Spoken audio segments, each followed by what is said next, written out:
Hey guys, today I'm going to talk about the importance of Howland Reed, Mira's father who is beside Ned Stark, the only man that survived a fight against Sir Arthur Dayne, and at the same time saved Ned from a certain death. Howland Reed, the man that was the first who charged against the Sword of the Morning, whereupon he was slashed across the chest by Dayne and almost died, but also a man who saved Ned from a certain death, saved Ned Stark who gave his best but couldn't stand a chance against Sir Arthur Dayne's superior fighting skills and got himself disarmed. This same man, the Lord of Greywater Watch, the father of Mira and Jon Reed, loyal vassal of House Stark, Howland Reed has played a very important role in Stark's life, with saving Ned from a certain death, is playing a very important role, because if not for his children, Bran wouldn't have probably even become a three-eyed raven. In addition, he would have probably been dead, and will doubtlessly play a huge role in the upcoming seasons, considering that he is the only living person that knows the truth, beside Bran, about Jon's true identity. House Reed and House Stark have been allies for a long time. Howland was one of a few people that Ned brought with himself to the Tower of Joy. Beside Ned, Lord Reed was the only man that survived fight against one of the best swordsmen that the Seven Kingdoms have ever had, meaning that he knows a secret which only two people in the entire world know. Bran only knows about his lineage, due to his ability of having a visions of the past, but Howland Reed was actually there. Howland witnessed Jon's birth. Now that Jon has been declared as the king in the north, while at the same time Bran knows the truth about Jon's identity, Bran might reveal the truth to Jon about his parents, even though I don't think Bran will reveal it to Jon on their first meeting. In my opinion, Bran will firstly try to find a proof from either the books or even from the Howland Reed at the first place, since Bran knows that Howland was there beside Ned and knows pretty much every single detail that happened in the Tower of Joy, since Bran saw him in his visions.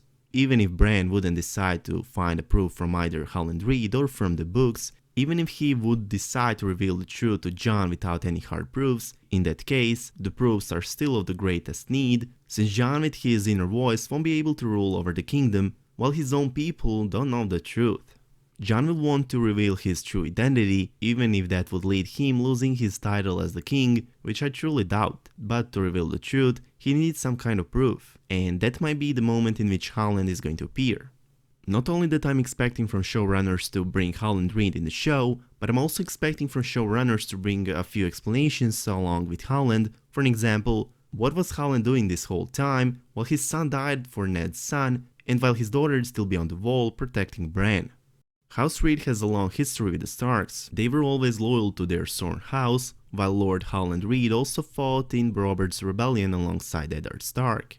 Beside being alongside Eddard in rebellion and saving that same man's life, Howland was also there alongside Ned when his best friend discovered that his sister Lyanna gave a birth to her son, to a son that Ned represented as his own, which brought dishonor to him, but at the same time brought him the most honorable thing that he had done throughout his life, kept the promise that he gave to his dying sister. Beside Ned, who gave a promise to his sister and kept it with him throughout his own life, at the same time Howland Reed, the man that first met his lords, Starks, at the great tourney at Harrenhal when he was a young man. A young man that was beaten up and cursed by 3 squires, until Lyanna came to his defense, whereupon he shared a table with the Starks on a feast that night, where he eventually met up with Lyanna's 3 brothers. He met up with Eddard, Brandon and Benjen Stark. This same man whose friendship and loyalty are highly admirable, Howland Reed was alongside Ned when the son of the heir to the throne was born, and just like Ned, kept and keeps that secret quiet for all these years, and will keep through his whole life, for his best friend Ned and for Lyanna, for the brave girl that defended his honor at the great tourney at Harrenhal. Unquestionably, Howland is willing to take the secret to his grave, but if Bran or Jon would come to him and ask from him to reveal the truth, Howland would no longer have to keep the secret, a scene which I expect to happen throughout the upcoming seasons. How much Howland Reed respects and loves Starks says the fact that he kept this huge secret for all these years, while the one fact says itself how good friends Howland and Ned were, how much Howland cared about his best friend. A fact from the 3rd season which Jon told to Bran while traveling in the Gift. Jon told to Bran that when he told to his father about his visions of what had happened to Ned Stark, it was the first time he saw his father crying. I don't know if it's just me, but I don't see Howland Reed not appearing in Season 7. I can't imagine that the only purpose of House Reed in the Game of Thrones series would be Howland's children, Mira and Jojen, escorting Bran to the Three-Eyed Raven. I'm not saying that their roles were useless, not to mention that it was one of the most important tasks that any character could get, but I can't imagine House Reed disappearing after Mira escorts Bran to Winterfell. Howland has managed to stay out of a big amount of the major wars that have plagued Westeros, which in my opinion is because of Jojen visions and Howland himself. Both of them probably knew that the most important war is yet to come, that the real war is coming, but that war is here now. The winter is not coming anymore, the winter is here. It's time for Howland to stop hiding and come out of his swamp with his Crunchman, to come out and to swear fealty to the new king in the north. While I'm expecting from showrunners to bring Howland in the show along with a few explanations, I also have a prediction which might come true in the last 8th season.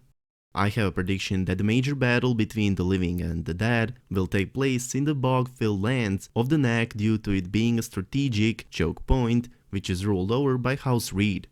The Neck is a swamp and marsh-filled region of Westeros, located where the waters of the Bight Inlet of the Shivering Sea and Bladewater Bay and Inlet of the Sunset Sea draw relatively close to one another. The Neck is the southernmost part of the north, on the border with the Riverlands, and divides the north from the rest of the Seven Kingdoms.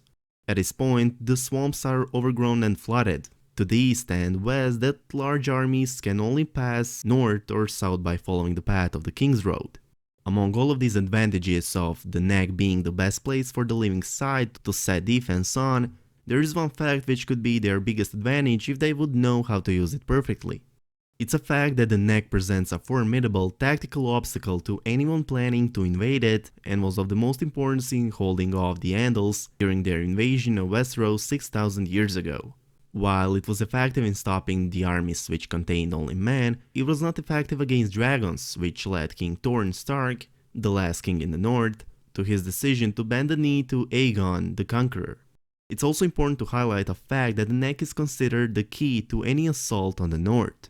Let me read you a few quotes that will hopefully demonstrate you how the Neck could be very important for Jon Snow, could help and could be of tremendous importance for the living side.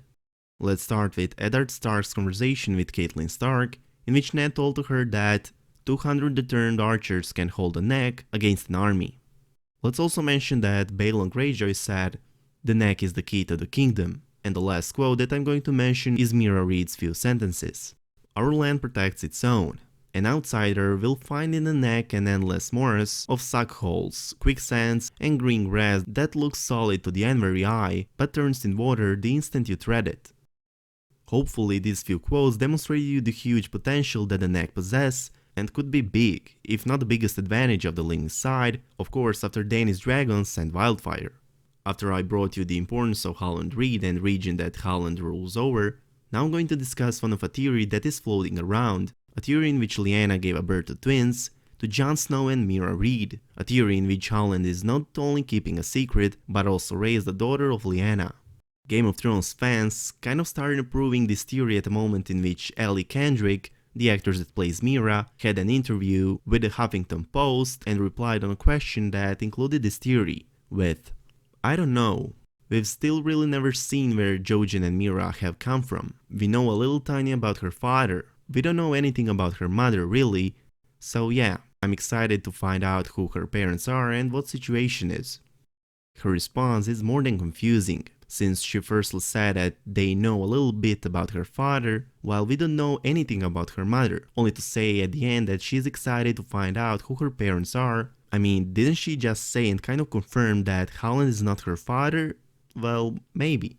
Jon Snow and Mira Reed are the same age and are looking very similar, are sharing certain physical trait, and it would make sense if Lyanna really gave birth to Mira and Jon, that Ned took Jon with him and represented him as his bastard son, while Howland took Lyanna's daughter and represented her as his daughter, separated them at birth to keep them safe. The anonymity of the Neck and the loyalty along with friendship of Howland Reed would make Greywater Watch a safe place for Ned's niece to grow up. While this theory might be plausible for the most of fans, I'm not the one that finds this theory as a true one. I don't find it as a truth, because the biggest proof of this theory apparently is in the fact that in the Tower of Joy were two handmaidens, and apparently while one handmaiden was giving Jon to Ned, the other one was cleaning the second child since they are twins and were born at the same time. The only truth from this statement is that in the Tower of Joy were two handmaidens, while the part in which one of them was cleaning the baby is simply not true, since we could see both of them in the moment of Ned's entrance into the room, of which one was holding a baby while the other one was just standing beside her. In conclusion, I'm expecting from showrunners to bring Howland Reed in the show, along with a few explanations, while I hope that the living side will realize the next soul advantages, as Ned did. Let me know your opinion on all of this in the comment section down below. I'm curious what your thoughts are about Howland Reed, so yeah, let me know.